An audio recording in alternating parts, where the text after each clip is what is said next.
संत डोंगरे जी एक बहुत बड़ा अच्छा उदाहरण देते थे।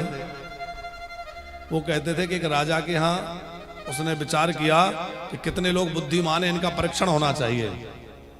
उसने घोषणा करवा दी कि हमारे यहाँ एक बकरा है, जो उस बकरे को पेट भर के खिला देगा उसको हम 1000 स्वर्ण मुद्राएं देंगे। लोगों ने कहा भाई ये कौन सा बड़ा काम है। तो लोग भीड़ लग गई, हम ले जाएंगे हम ले जाएंगे। किसी को दिया, खूब दिन भर उसने हरी पत्तियां और खूब खिलाया। शाम को लाए, बोले हम पहले परीक्षण करेंगे। राजा ने कहा बोले करो। तो जैसे ही हरी पत्तियां लाके बकरे के सामने डाली, वो मुंह मार खाने लगा। अच्छा, बकरे का स्वभाव होता है वो कितना भी पेट भरा हो मुंह मारेगा। राजा ने कहा इसका पेट ठीक से भरा होता तो ये दोबारा क्यों खाता, इसका मतलब अभी पेट भरा नहीं। अगले दिन कोई और ले गया। अब वो जितना मर्जी खिलाते हैं पर सामने लाते हैं, और शाम को जैसे उसके सामने पत्तियां डालते हैं वो फिर खाने लगता है।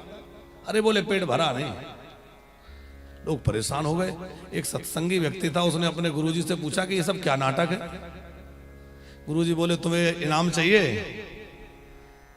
बोले नहीं इनाम की बात नहीं, पर मैं जानना चाहता हूं। बोले एक काम करो, कल तुम ले आना।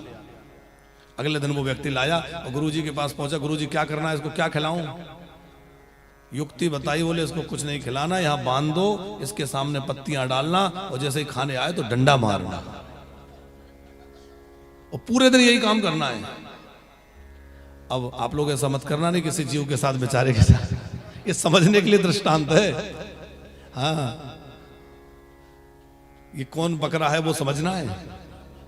अब शाम को वो लेकर के आया, वो बकरा पूरे दिन की इस क्रिया में ये तो समझ गया था कि पत्ती मतलब डंडा।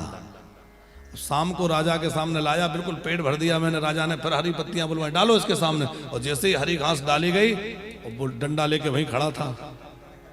बकरा समझ गया। बकरे ने तुरंत मुंह घुमा लिया। उधर डाला गया, तुरंत फिर घुमा लिया।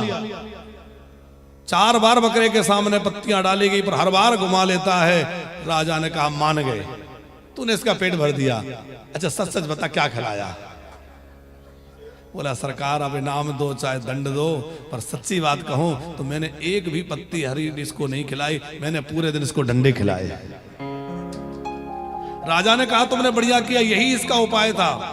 क्या था वो? एक परीक्षण था। बकरा क्या है? वो हमारा मन है। हमारे मन की उपमा दी है वहां संतों ने कि हमारा मन उसकी तरह है। इस मन को जितने भोग मिलेंगे उतना ही और ज्यादा भागेगा। आज बहुत बढ़िया भोजन कर लिया, ये तो नहीं है कि अब कल इच्छा नहीं होगी।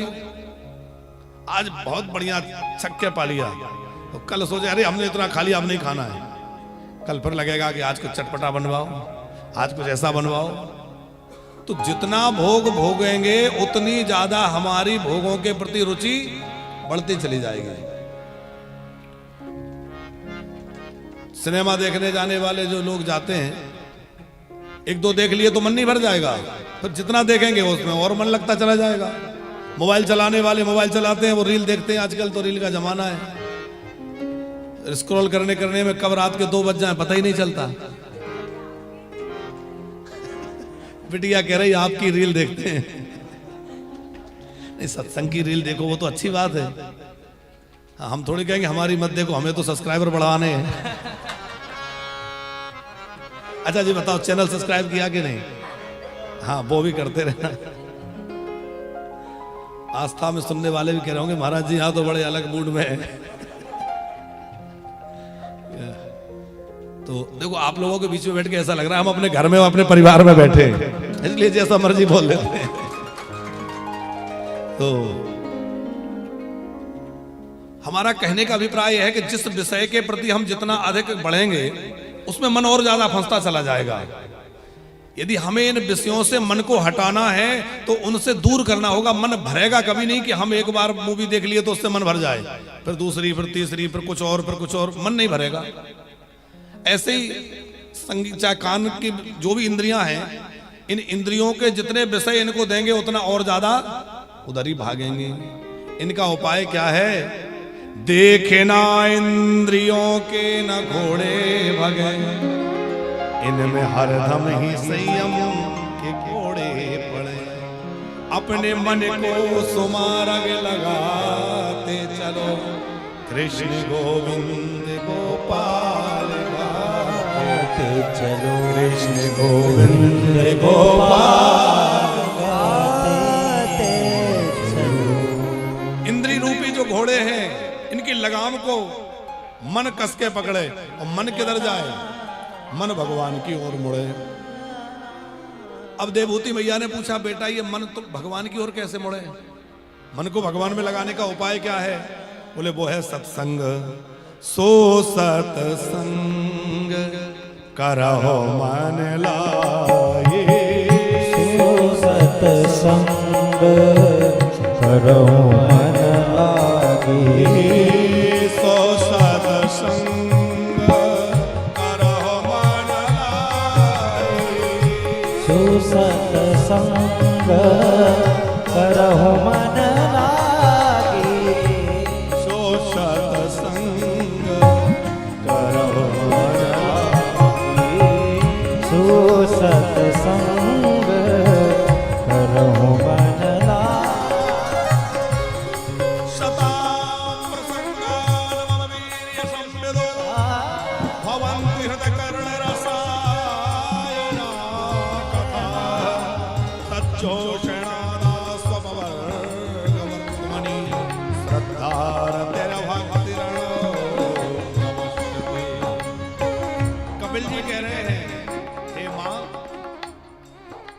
जब संतों के पास बैठोगे तो उनसे मेरे नाम रूप स्वभाव प्रभाव आदि सुनने को मिलेगा, उससे मन मुझ वासुदेव में लग जाएगा और धीरे धीरे मन जब मुझ में लग जाएगा तो फिर और कहीं नहीं जाएगा।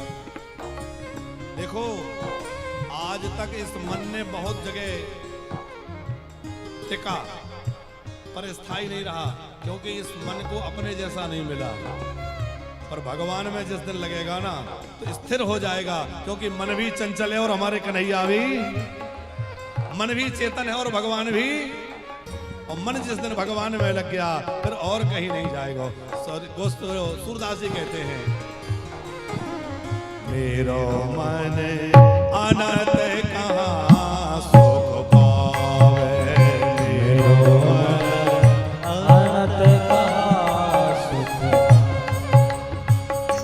जैसे उड़ जहाज को पंछी, जैसे उड़ जहाज को पंछी, ऊनी जहाज पही आवे, ऊनी जहाज को जावे। जैसे पानी में कोई जहाज चल रहा है समुद्र में, अब समुद्र में जहाज चल रहा है, उस पे कोई पक्षी बैठा है, अब वो उड़ना चाहे, कितना उड़ेगा और कहाँ जाएगा? चाहे जितना मीलों दूर उड़ ले पर उसको कोई बैठने ठौर नहीं मिलेगा, लौट के कहाँ आना पड़ेगा? उसी जहाज पर। तो जैसे जहाज का पंछी चाहे जितना उड़ान भर ले पर लौट के आएगा जब जहाज पे, तभी विश्राम मिलेगा। ऐसे ही हमारा मन चाहे जितना दुनिया में भाग ले पर जब भगवान के पास आएगा तभी विश्राम मिलेगा, और कहीं विश्राम मिलने वाला नहीं है। श्री राम जय राम जय जय राम, श्री राम जय राम जय जय राम, श्री राम जय